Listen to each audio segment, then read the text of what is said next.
Hello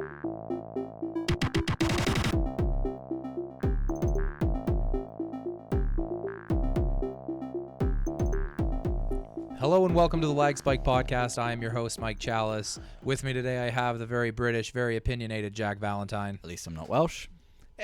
Because every podcast needs one to be successful, man with the beard, Mad Bird.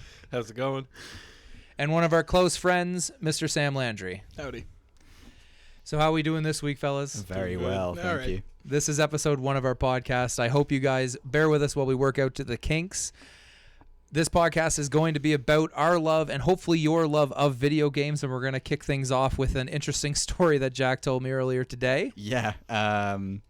So we were just kind of talking about what we've been doing throughout the week, and I was explaining how I've been taking full advantage of this month's PlayStation Plus offerings. Phenomenal. If you haven't checked them out yet, you're getting Crysis 3 on the PS3, Proteus, Fairs, Dragon's Crown, Road Not Taken on PS4. More interestingly, on the Vita, you're getting this new game, Metrico, from Digital Dreams. And I've been singing praise to the Vita for a long time. It's a game that I've had my eye on, and I was ready to throw money at because I thought it looked really interesting. And, you know, what do you know? It's free as soon as it comes out, which is great. So I've been playing it for review. I'm about 75% through the game. The main reason I haven't finished it yet, despite the fact that I've been really enjoying it, is just the fact that I haven't been able to play it because I've always been in the wrong place at the wrong time. And if you've played Metrico, you know that it takes full advantage of all the touch tilt controls the Vita has at its disposal. Now this makes playing the game in public rather an odd thing to do. So when I decided to try and play it on a bus ride the other day, things got a little tricky. The bus ride was very bumpy, and it made the experience rather unenjoyable. And I was put at one point in the game where you're having to tilt the Vita to control different platforms, and the bumps on the bus were just so horrendous that I died repeatedly and over and over and over. And I sort of put the Vita down on my lap, and I just sort of scoffed, and I was like, I just whipped my headphones out, and I was so furious, and I could feel my face was probably red. And I looked up, and there's this immaculately dressed elderly gentleman sat across from me a few aisles down the bus, just staring right back at me with this blank expression. And we kind of locked eyes and just stared at each other for a while. And he just kind of did the tisk tisk thing and said, "Oh, I'm sure we've all been there," and turned the other way. And I just put my Vita in my bag and listened to music, and I just felt like a complete tit for the best of the bus ride. Why am I picturing like an evil guy with a monocle staring at you going... He did have very big glasses. He was rather bold, but he actually...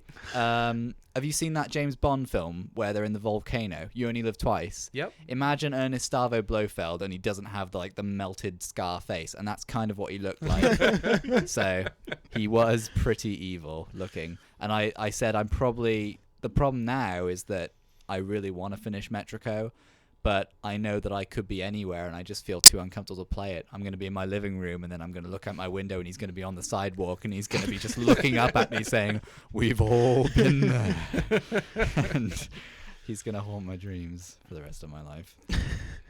Yeah, so anybody who's played motion control sort of knows that that's awkward. I, however, have not been playing Metrico because I'm sort of an idiot and sold my Vita a long time ago thinking it wasn't going to be useful. But I did get the chance this week finally to dabble in The Last of Us, as I didn't have the chance on PS3 to do it for a multitude of reasons. But one being I didn't have a PlayStation 3, so I wasn't able to play it. Finally, it came out remastered, and I was able to get through the game this week. Amazing game. And after that, I jumped right into Child of Light, so that's basically what I've been working on as of right now. Sam, what have you been doing this week? A lot of PC games. Well, 2 mainly. League of Legends and Final Fantasy. Still on that Final Fantasy wagon, eh? Just banging that drum. Yeah. It's new content every once in a while. Still can't clear content because my buddy's a knob and decided to go further ahead. I don't want to go into it too much because I know people know about it, but what is League of Legends like a free-to-play? It's a free-to-play MOBA that I've spent way too money on already. Way too much money, I think is what he is trying to say. Essentially, the point is yes, you can use in-game points that you eventually get to purchase characters to play. Each character, you have like a top lane, mid lane, so on and so forth. You can also buy skins. I'm a skin addict. I buy a lot of character skins. That's an awkward thing All to right say. there, all right there, Wild Bill. Matt, what have you been doing this week? Hannibal Lecter. Yeah. Bye. Other than living with a psychopath.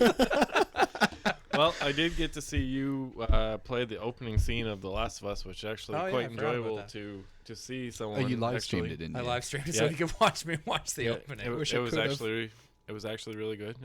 I getting to see someone else play the opening scene, and then start playing Infamous, and I'm a little bit of a achievement hunter, so going through that, but You playing mean half the hour at a 31 time. platinums you have means you're an achievement hunter? That can't be. No, not at all. Trophy hunter. All right, so we're going to be right back, guys, and we're going to talk a little bit about what we want to see at Gamescom. See you in a second.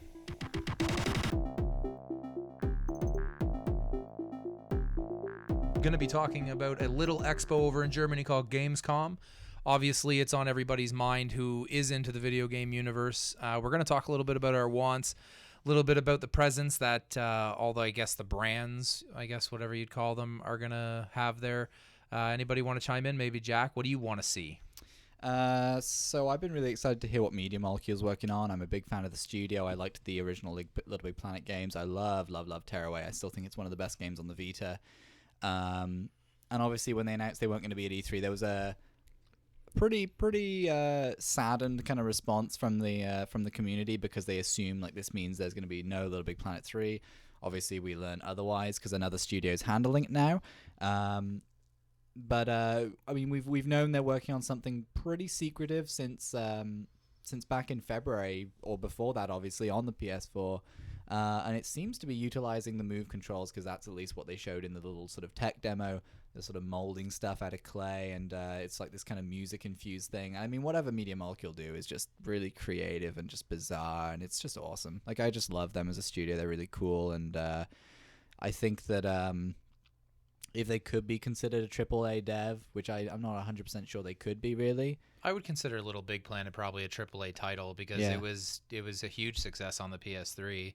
But It'll be interesting to see what they do now that basically, as you were saying earlier, the Move is built into the PlayStation 4 controllers, so that'll be interesting. Yeah, and I mean, even if they did require the Move for their game, like, they're a studio that could revitalize the Move, because people bought the Move just to play Little Big Planet 2, because it played really well. It was one of the few games that didn't require it that actually played really well with it.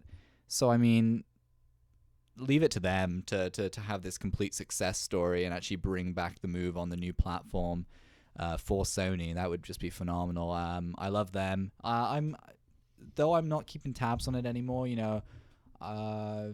I'm excited to see what, you know, Microsoft brings to the table. Like, I'd like to see some more of the Halo. Maybe if they had like a little more of a teaser for Halo 5, because the Halo Collection's Master Chief Collection sounds awesome, but I'm just having trouble getting really excited over games that I played, you know, for like hundreds and hundreds of hours 5 years ago. So Sort of with you there. They haven't really shown a whole lot of Halo 5 footage, but I'm sure we'll get that at Gamescom.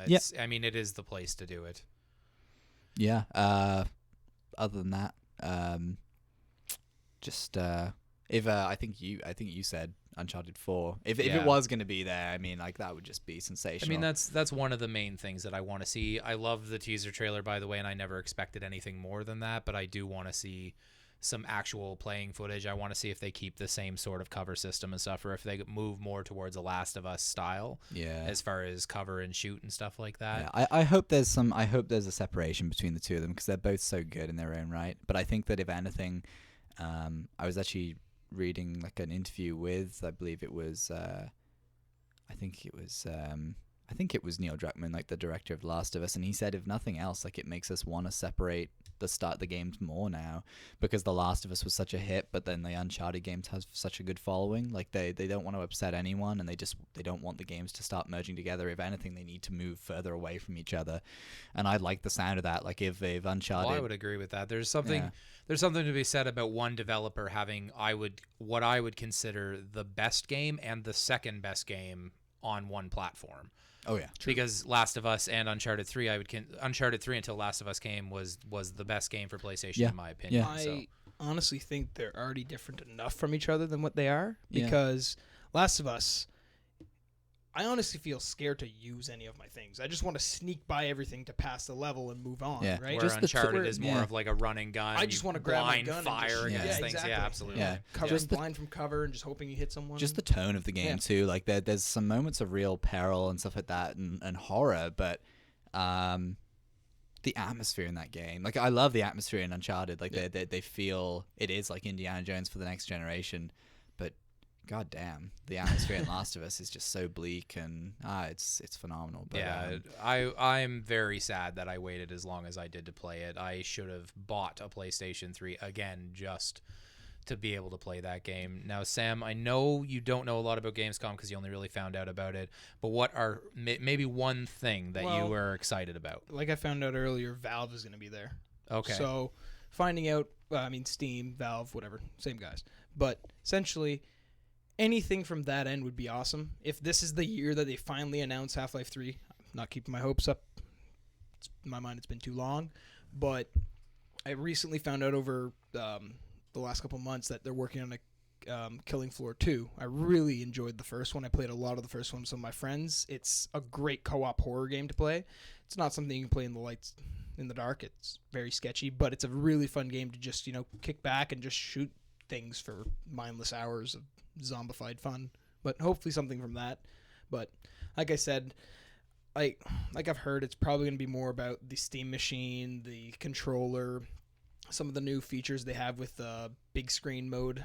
Yeah, they've been really Steam, pumping that stuff out for those Steam machines and things like that. Yeah, no, that. Matt, I know you have a big opinion on this. What do you want to see? What I want to see is not going to happen, but I want to see Fallout 4, just a tease, anything. Even a sizzle reel would be nice. Just something from Bethesda that says that they haven't forgot about their Fallout fans. We're still there. Yeah, we're still waiting. Well, this is what I was saying to you earlier, right? And I mean, this is something that was lacking at E3. They kind of did it the year before with the indie scene because they had so many to cover, and obviously big titles like Fallout 4 are not something you want to skim over lightly. But even just to sort of breathe life back into the name and keep it fresh in people's minds, just have, like I said, the radio crackle. I Don't Want to Set the World on Fire, the classic song from the Fallout 3 trailer comes on, and then just a 4 appears on the screen, and that's all they would need to kind of reassure people. And then don't show anything else until you're ready to show solid gameplay. Maybe just like a silhouette of a character stood That's with all the you need, gun. though. I agree with that 100%. Maybe You don't need anything other than that to just sort of say, you know what, we hear you, we're making it. Tease of a location, like obviously Washington D.C. had the iconic like that. I don't know what it's called. That big. That was big. the Washington Monument in the Capitol building for Fallout 3. Yeah, for sure. I don't think it'll happen. If it does happen this year, which very, very slim hope of it happening, it'll be the same as Fallout 3 at the Video Game Awards.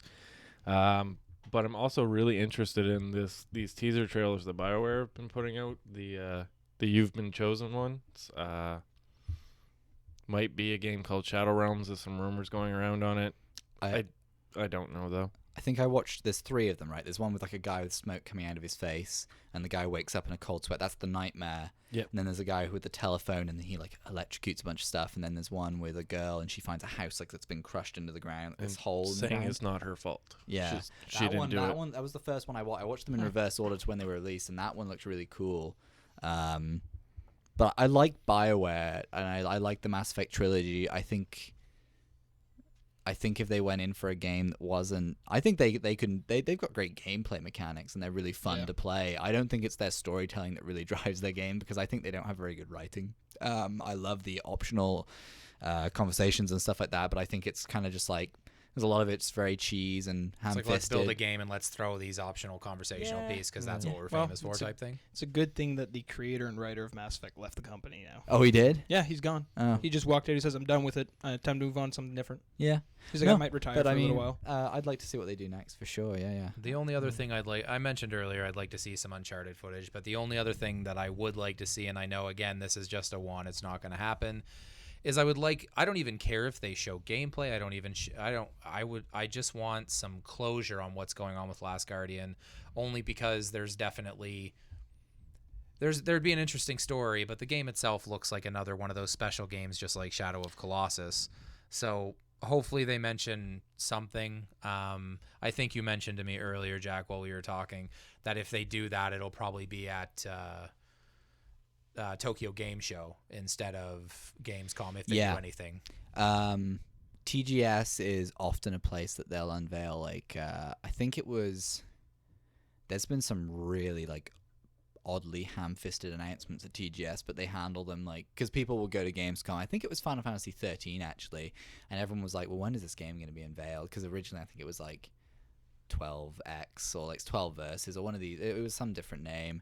And then TGS, like, they're just like, oh yeah, there's Final Fantasy, and they just there's a big trailer for it and a huge reveal for it. They do a lot of, that's just the way they like to unveil their games, I think. But they have a very peculiar way of announcing their games. As I said earlier, if it's not going to be shown at Gamescom or anything in the near future, I would like it if Sony could at least start poking fun at themselves for it. If they could at least not acknowledge the fact that this game has been in the works for too bloody long. And never cancelled. Yeah, it's not been cancelled, so it's still in limbo somewhere. But just give us a weird little tease for it, like if there's some studio that's another Japanese studio, like Bloodborne is obviously it's a Japanese-made game.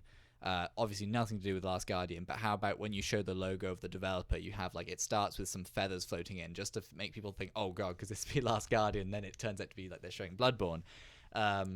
Just to show that they're like, okay, we haven't forgotten about it, but we're trying to make the best of this situation, sort of thing. So yeah, there's obviously something that, like, fell through the cracks or something like that. So does Blizzard holds all their stuff for BlizzCon, right? Basically, yeah. They do announce a few things. I mean, at San Diego Comic-Con, they had a big Warcraft reveal. Yeah. For people who went there, Comic-Con's becoming another one of those places to see exclusive stuff, because they're very good about, we're going to show you a clip. Nobody else is going to see it. It's not going to go to the internet. It's just going to be for people who come here. So we see your phones. Right. But I mean, I went to BlizzCon last year. It was a really, really good time. Yeah. And having your own convention, you want to save a lot of your big announcements for that type of event. Do you think they'll come out and say, hey, Diablo 3 is out next week? Do you think I know the game is going to be there. It is officially planned there, and it's going to be playable there. I mean, it was playable last year at BlizzCon on PlayStation 4, and the PlayStation 4 hadn't even come out yet. It was coming out like the following week. So my guess is they'll actually have a presence there. They'll probably try and advertise it pretty hard. I can tell you that it plays extremely well on console. My problem with that game is that it's so close to every other game that I'm really excited for, and I already played it so much on computer that I don't know if I'm going to get it. Well, me, it's the more they talk about it and the more I hear about it, about Heroes of the Storm, it's just like, it's League of Legends, but with Blizzard characters, which intrigues me a little. Like, I want to play as Diablo stomping around, smushing things. Why not? Like, I think everybody's more. getting I want to see more about it, but it just seems like they've done a really good job at keeping as much information out as possible. Like, I hear that they've had closed betas and closed alphas and stuff already, and I'm like, how did people get in? I want in. You don't. Yeah, you got to understand with Blizzard is that their betas are more polished than some companies. Final product. Basically. Well, exactly. It's very sad. Hearthstone's a game that I played a lot of, and I still dabble with it on my iPad. But the beta was polished. Like, I've never experienced a problem with it. Yeah, I played the beta too. Moving on from that, the presence that I'm looking at some games lists and stuff and trying to find out what's already confirmed. The presence that Microsoft and Nintendo have seems to be significantly less than PlayStation. And yes, I have a PlayStation. I don't have an Xbox, but I have a Nintendo Wii U. And I actually love Mario Kart, and I want to see all these new games for the Nintendo systems. But the next game is Smash Brothers, and then what's after that for them? Hyrule Warriors is kind of before that. That's dropping in September, and a lot of people are excited about that. I don't like Dynasty Warriors. I'm a huge non-supporter of that series because I do understand the mindless fun, but it's not fun to me. It's just mindless. Dumb. Yeah, it's exactly. Just dumb. Yeah. I think they kind of suck, but I mean, I want to believe that game could actually be really cool and could be something that anyone could find fun. Like, if you're a fan of the Zelda universe but you don't like that gameplay, maybe it could draw you in, but I just don't see it really happening. But then, yeah, Smash Bros would be the really next big game. My concern for that is that they're really putting a lot of the weight on the 3DS one selling. Like they predicted this staggered release. I predicted this staggered release a long time ago. A lot of people said, no, they can't let that happen. And of course, originally, the release for the 3DS one was supposed to be August. Now that's October 4th, and then they're saying winter 2014 or holiday 2014 for the Wii U one. They cannot let that game slip to 2015. Have they had a game come out this year? Yeah, well, Mario Kart came out. Well, Mario Kart was like the first game. Donkey Kong Tropical Freeze came out, and that one was successful with the Donkey Kong fans because you either love Donkey Kong or you hate it beyond impossible measure. Like it's just. It's like I've said it before. I honestly think I don't think Nintendo is dying, but their fan base has always been that age group that they've always went for, and it's still that age group. But like as they grow up, but it's also the younger kids too. But there's that middle, us, for example. Well, you still play your Wii U, I get it, but like me, I haven't touched my 3DS. It's still in its docking, and it's been in its dock charging station for about 3 months now. Just sitting there. The 3DS is one that's like, it's got so many games, but it's so hit or miss with it. And it's kind of like the Vita. Like I get a ton of indies that I love on it, but the 3DS is just like, but like there's the odd JRPG that I just don't dig. Could you imagine playing Zelda on your PS4 or Xbox One or PC even? Yeah, like, that'll never happen though, because it's the only thing keeping them afloat. If Nintendo, because for a long time there was this whole speculation that they may, like, get out of like home consoles and just go into hardware, software manufacturing and handheld. And I remember sat with a friend and I was like, we read the report together. I was like, if that happened, PlayStation, we'd be playing it on PlayStation because they're another Japanese. There would be no question of like I agree with that. It would be PlayStation all the way. And Nintendo, like I think where they fall short is the hardware department. They don't need it because they have such amazing artists that it doesn't really matter how weak the hardware is. Well, they've been building franchises since before PlayStation or Xbox was even around, so it doesn't really matter.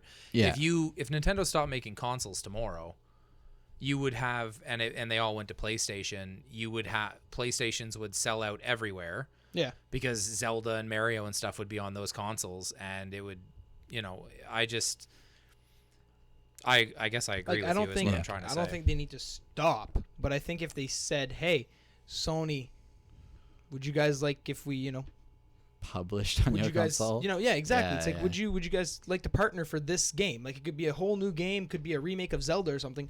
But I think it would make millions. I think it would make a lot of money. Well, it obviously make a lot of money, but Nintendo's not ready to throw in the towel. I mean, they have Amiibo coming out. There'll be some more of that at Gamescom, I'm sure. Yeah, Amiibo. They're gonna have Amiibo presence. Hopefully, Splatoon is a game that could be pretty. It looks interesting. I actually thought it looked pretty cool. Yeah, but we'll see what happens when the final product comes out. Just to give you an example, Matt's been playing a lot of that Super Mario RPG. That just gives you an idea of what Square Enix and Nintendo can do together. Love that game. So many times I've played through. The more I watch you play it, the more I want to play it. We're not going to Stop have trolling this him. discussion. No trolling today. But yeah, back to the Gamescom thing. I mean, with Microsoft as well, I'm sure they're going to have. They confirmed a while back that Quantum Break, 'cause it was absent from E3, is going to be there.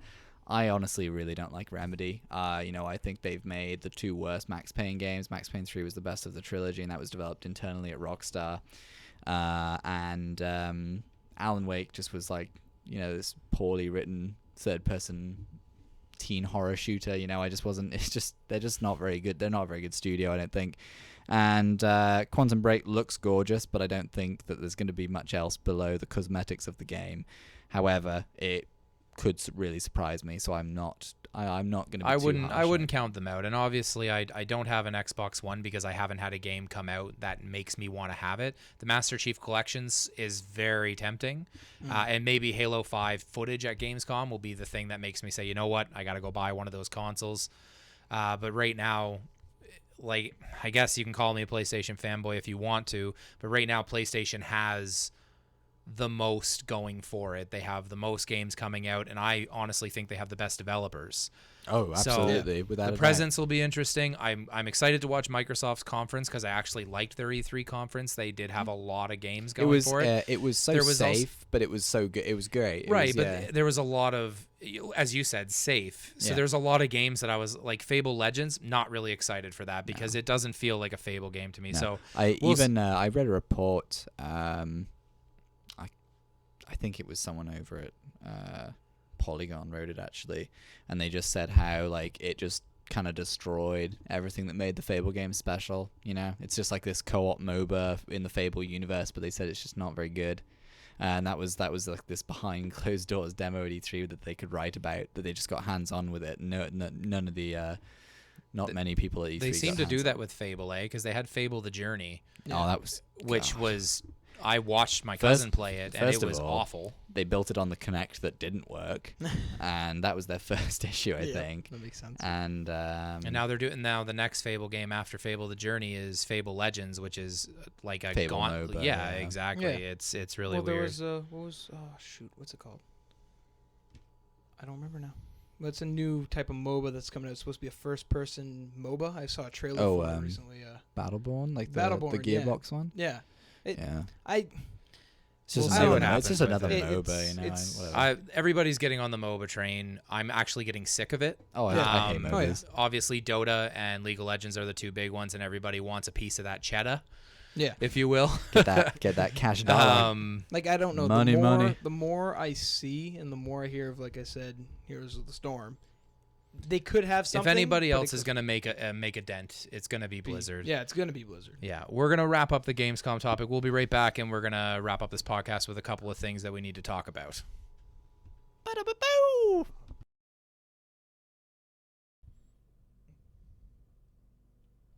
We're going to bring things to a dark topic to a lot of gamers, especially myself, who loves to collect the discs and the cases and loves to have a bookshelf full of games. Basically, the inevitable digital future that is going to be consoles and PC gaming and things like that. We got onto this topic based on Jack reading a little bit about EA Access. Yeah. Is that our segue? I'm just kidding. That's the segue. Okay. That's your cue. This is why we're pros. I didn't realize I had to like point and wink at you. That we needed to switch. Well, I just personally would have liked it better if you All had right, done. all right. From now on, that's what you'll get. Okay, perfect. The wink and the gun. A wink in the Yeah. gun. I wish Josh were here. Yeah, so basically, EA Access is either getting the sort of you love it or you hate it response right now. If you're unfamiliar with the service, I mean, we're kind of late to the party talking about it. So you probably have already heard about it. It's an access, yeah. It's a service that EA are going to be offering via Microsoft on the Xbox One, solely on the Xbox One right now. I don't know if it's ever going to spread to the 360 because I don't think the market is going to be big enough for it there. The basic gist of it is you pay $4.99 a month, $5 a month, and you will get access to a selection of 4 EA titles per month. Now, as I said before, it is exclusively on Xbox One, so you got to bear in mind these are EA titles that are only on Xbox One. So right now they're launching with Battlefield 4, Madden, which has got a pretty bad rap, and Battlefield 4 is a broken shooter and that's never really been. They've never really completely fixed it. No, Exactly. 'Cause They then- just sort of said, you know what? This is the best we can do. We're going to make sure we don't make this They're mistake. trying. again. They It's just asked they the just- community on PC to help fix it. They're like, here's a beta test server. Fix this shit for us. Yeah. Pardon my language. Oh, it doesn't matter. You say Yeah. poop. Same thing. So this goes along with every other service that we've slowly been hearing about, and by every other service, I guess I'm probably referring to PlayStation Now. Yeah. And I think EA probably went to PlayStation and they basically told them we don't really need your service. That would be my guess. It's obviously just competition for PlayStation Now, and I mean, if anyone thinks otherwise, it's people that say, "Oh, Sony didn't want it because it's competing with PlayStation Plus." No service that is $5 a month and offers you access to games to rent for a month is comparable to PlayStation Plus. PlayStation Plus just blows anything like that out of the water because you're getting more games than that across the entire PlayStation ecosystem. And August alone, as I was saying earlier, it's an awesome month for PlayStation Plus, but this really speaks numbers to how awesome the service is because you've got these games that, like Fez, it's available on PS4, it's available on PS3, it's available on Vita, so no one's being cheated out of that game. If you own a PS3 and only a PS3, you're getting 4 games this month. If you own a Vita, you're getting 3 games this month, and if you own the 4, you're just getting the 2. So it's like the 4 that's not getting the... But regardless, like the whole thing with the EA Access is just like, this is allowing one of the most notoriously maniacal publishers in Infamous the industry, almost, right? Yeah, to have the option to kind of test the waters, dip their toes in a bit, and try out and see what the reaction is to this all digital front that they want so badly. Because this is why they had online passes for so long, because they didn't want, they didn't want the secondhand market infringing on it. They didn't want friends lending their games. They didn't want friends privately selling their games after it was purchased the first time. So, after winning the worst company in America a few times in a row, they seem to have done away with that. I hope they got the hint. But the thing is now, it's like,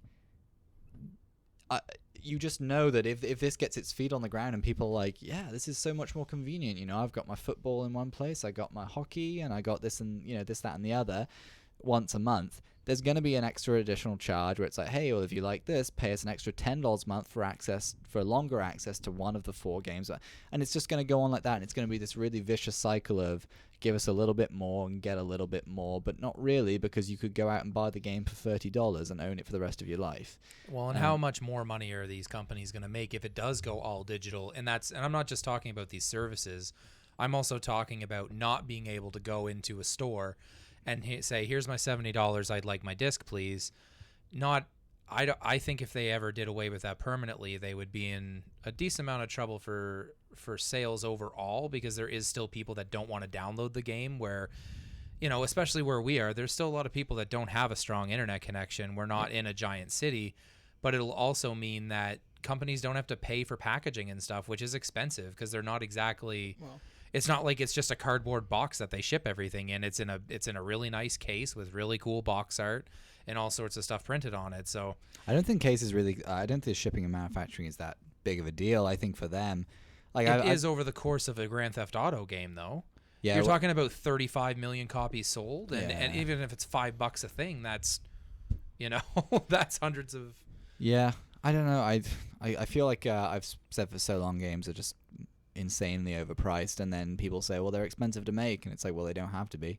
Why are games so expensive? You're right about that. Like Destiny, $500 million. Like, the game might be great, and from what we saw in the beta, yeah, it's going to be really fun, but I don't know if it's $500 million fun.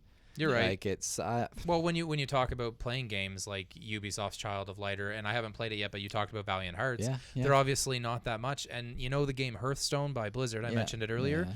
I think a team of 4 people made that game. Yeah.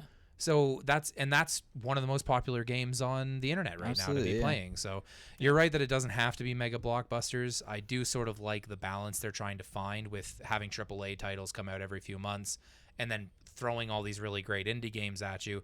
As long as it's not filler indie games like that are just awful, then it should work out okay. But I really do. I think the inevitable future is they're going to stop selling things in store, because it will prevent people from trading them. It will prevent people from anything like that. So how many indie games do you can actually get a physical copy of? Well, the independent game, right, is really weird, and a lot of people misinterpret what indie means. So, like, Child of Light and Valiant Hearts aren't indie games. Right. They're digital games They're by a AAA studio. made to look almost like an indie game. Yeah, exactly. And, Rock Band is an indie game.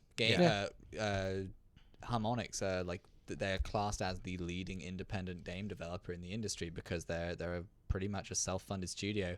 And any studio, whether they've made a $60 game or a $5 game in the past, if they have to go to Kickstarter to get the funding for their next game, they're an indie studio. Yeah.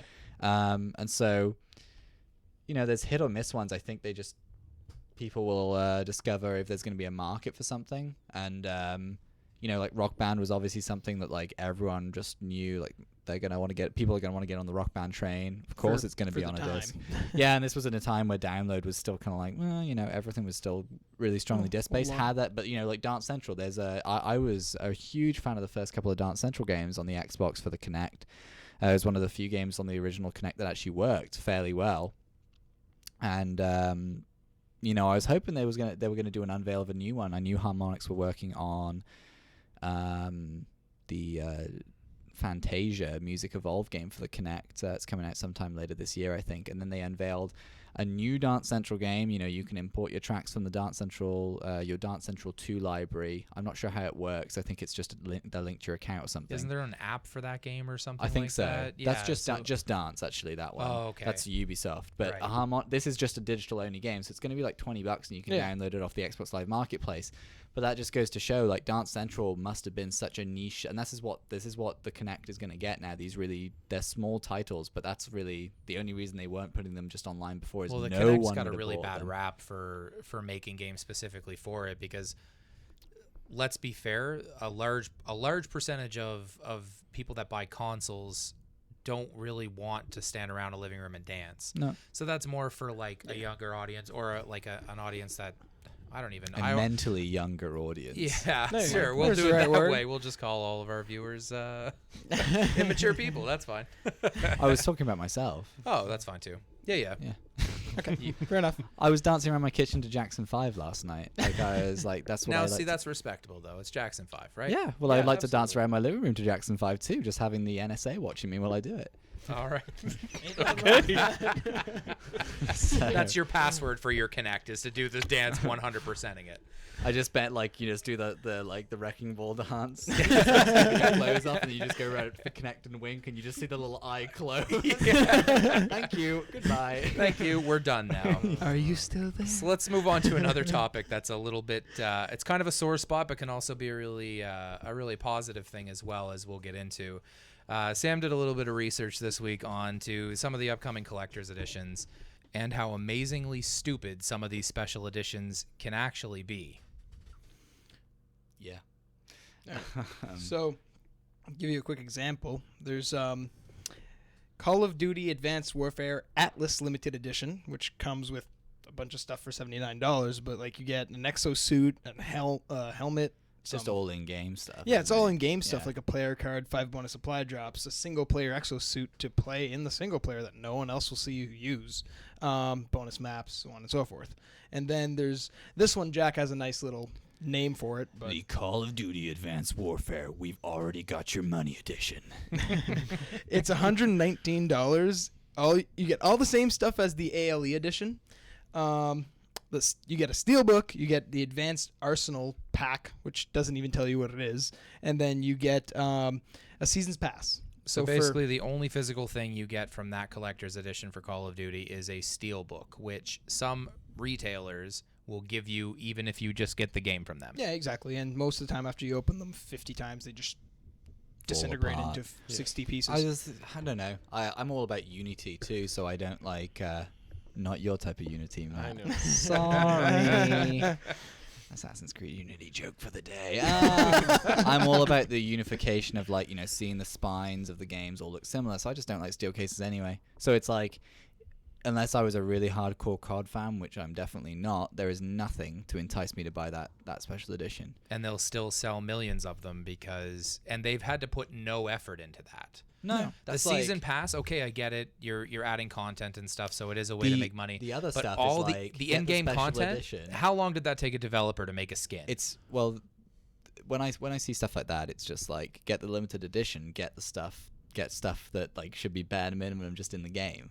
yeah. Like, it's when I see Alien Isolation, pre-order now and get yourself the Lost Archive missions with the original cast. So basically, pre-order now and get the full version of the game. Yeah. Like, that should be end game content. Or you can wait a few months and pay $5 for that content, whatever you want to do. A good way to example that is you got that Atlas Pro Edition for $129.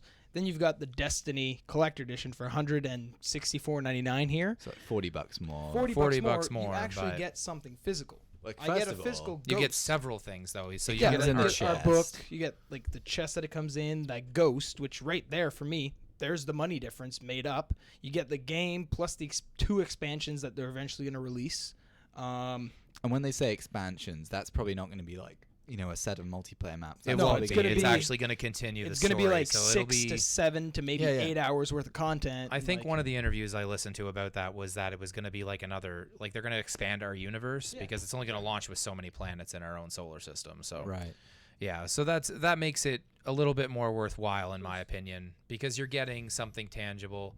I think what these developers need to do is make collector's editions that have something to show for it. I'm sitting around a room right now with Matt Bird's collector's editions from Assassin's Creed and Skyrim, and those are pretty awesome. I mean, they're pretty badass to have sitting there on display, but giving me in-game content does not entice me at all to buy the game. I don't care if I can have a red skin on my machine gun in Call of Duty. I don't care if I have a black skin on my Ghost in Destiny. What I do want is something I can put on my bookshelf, because I do collect art books, and I want something to put on my desk or something like that to say, hey, I have this. Well, it's like that Destiny, the collector edition one, the Ghost edition. It's one of the first ones like that I realized that. What's the word I'm trying to say? You're trying to say basically since Skyrim, that's been the only one. No, but it's also one of the first ones that I know that under 12 hours after they said, okay, people come pre-order them, they're saying, stop, no more. We don't have any more to pre-order. Yeah, so it'll actually feel a little bit more limited, I guess. You won't be able to find them limited everywhere. edition.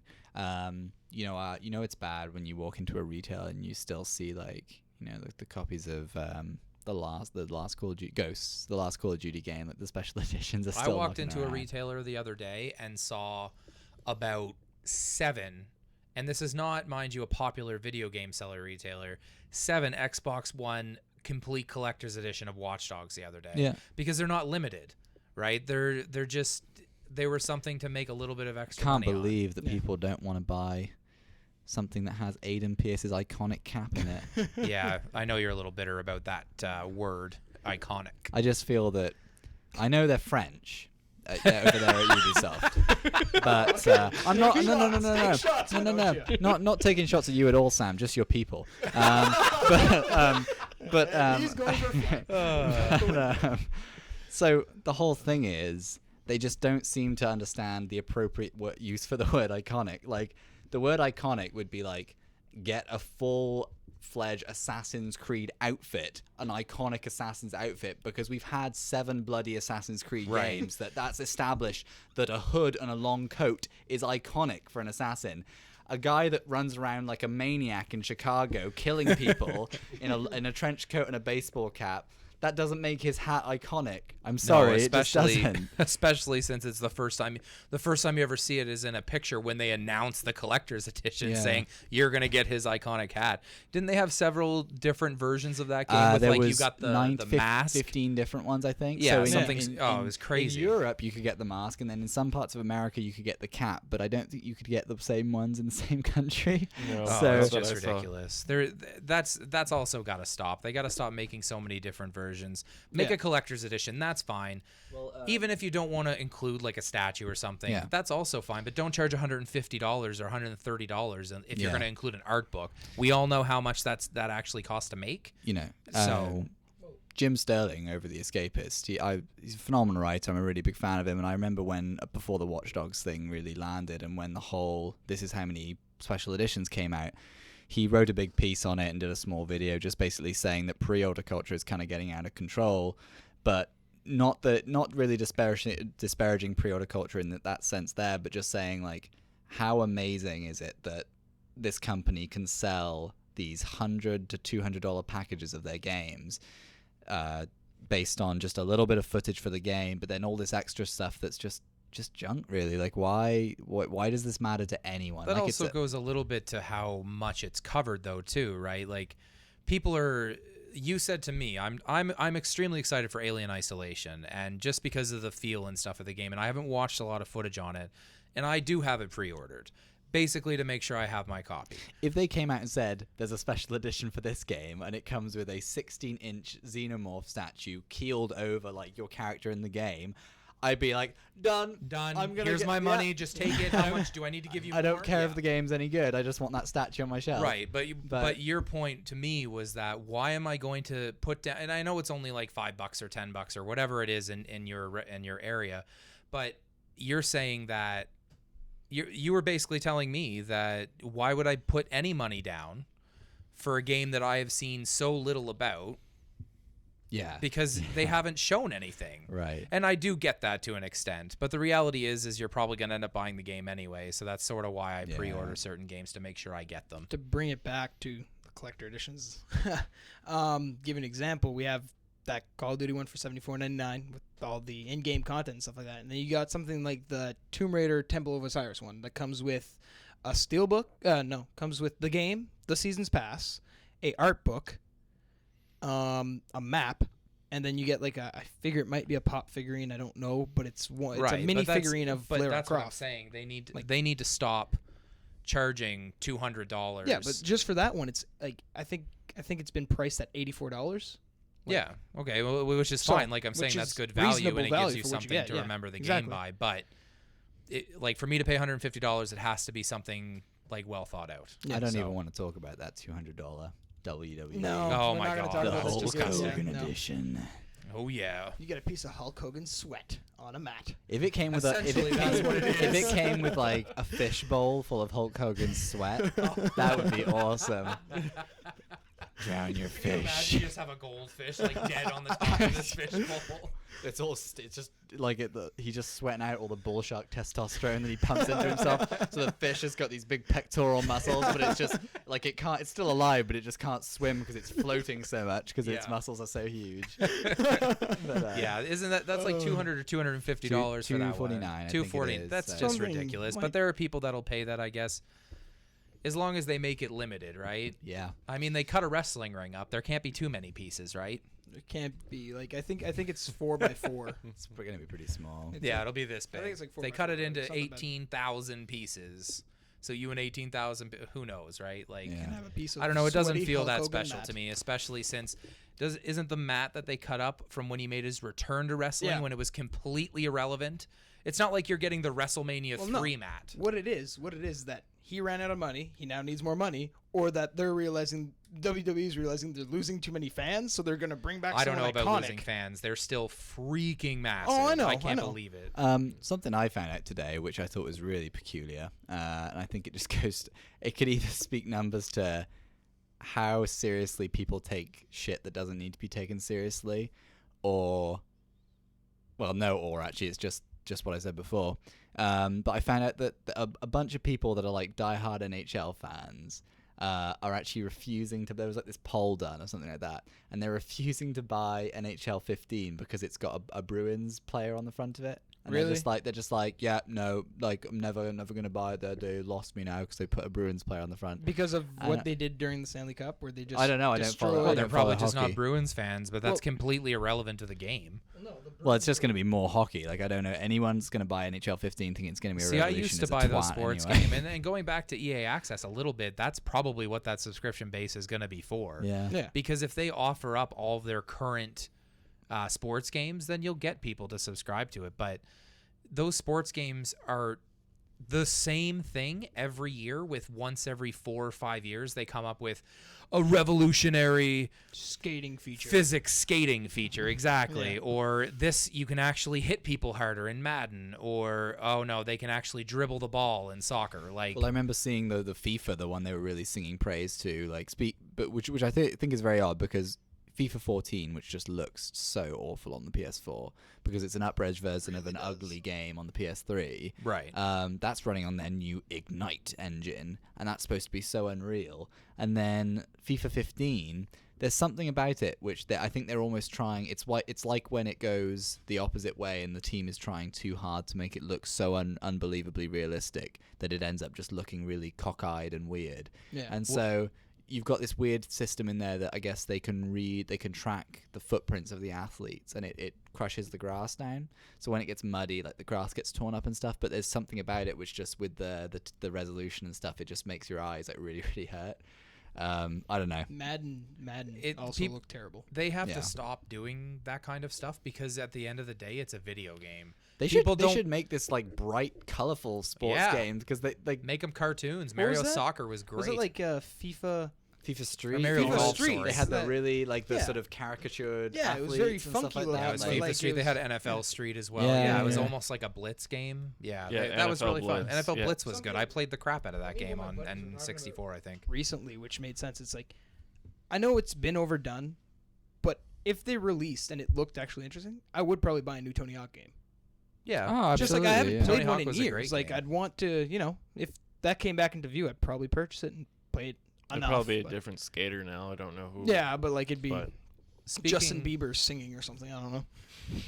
Okay, you lost me there, but Singing on a skateboard. Yeah, exactly. Going back to what you were Think mentioning about up-resing games, there was just to kind of close off the podcast, there was an announcement that Sleeping Dogs is going to be making a definitive edition. I know you're excited for that, but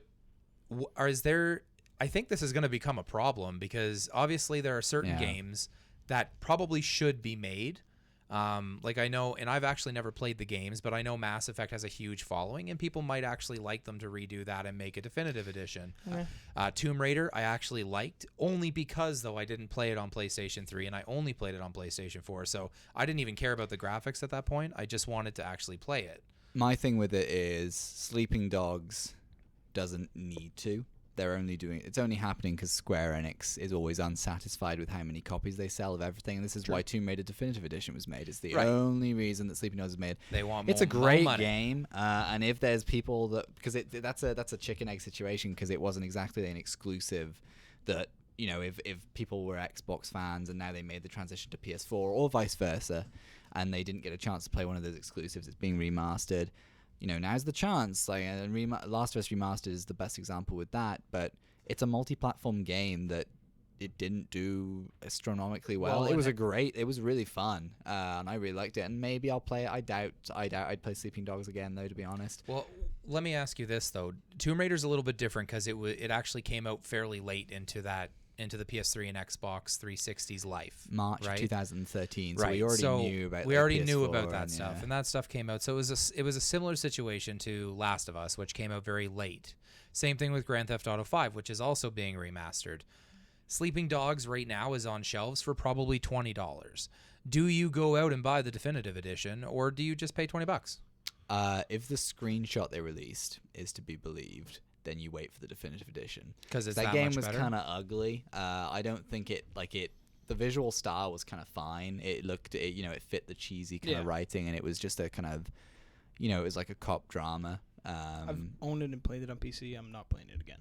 Yeah, but I've had my fill. I've never played it, but it just doesn't interest me. There's a list the of combat games system. out If there. you think the combat system in like the Batman Arkham games is good, doctor, it's way better in Sleeping Dogs. Sleeping Dogs, if that's one thing that saved them. Phenomenal. Wasn't it free on PlayStation Plus? Yeah. For like how did they get around that? I bought it on my Xbox when it was fairly new, and it was around the time I moved to Fredericton, and then I realized I have fiber up now. I can actually play online, which I was never able to do before.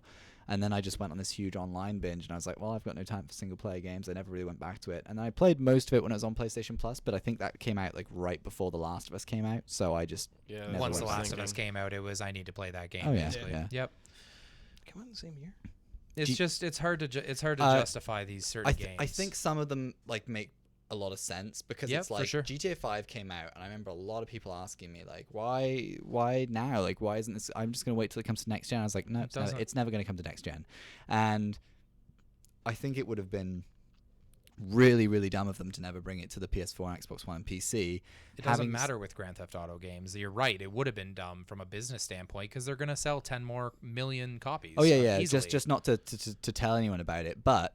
The fact is, that game was like an ode, like a swan song to those consoles, because that game was a next-gen game on last-gen consoles. Yeah. And, or former-gen consoles. Sorry, Matt.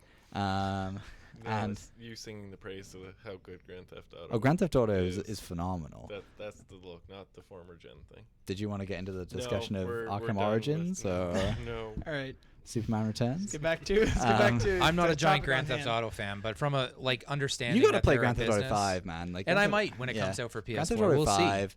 See. It's also probably going to come out within the span of 3 weeks from that day. There's 15 other games that I want to play. I'm not made of money, so it's going to be picking and choosing, right? And Grand Theft Auto, since Vice City, I haven't really touched one for very long. So I know we had a lot of fun playing the online features for the short time that we did on PS3. I played GTA 5 online.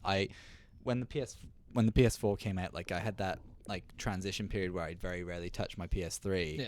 And then I think it was like January or February of this year, something clicked, and I I did not touch my PS4 for the longest time, and I played so much GTA Online again.